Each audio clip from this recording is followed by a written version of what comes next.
Diaphragmatic breathing is really an amazing thing that we tend to underestimate. And one of those things that we underestimate is its ability to improve overall mobility, especially with respect to the pelvis and the rib cage.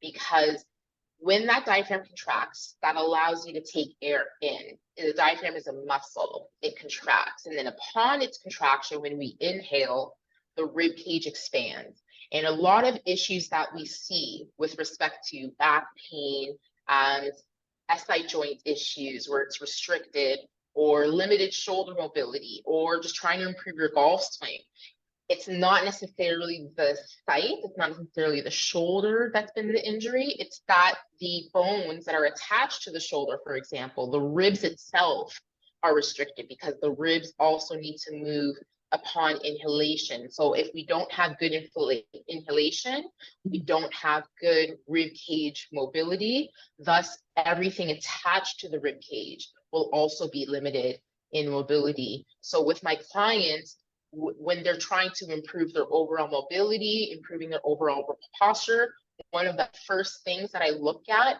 is their diaphragm. I look at how well do they breathe. Do they compensate when they breathe? Do they use a lot of their neck? Do they arch their back to try to get it?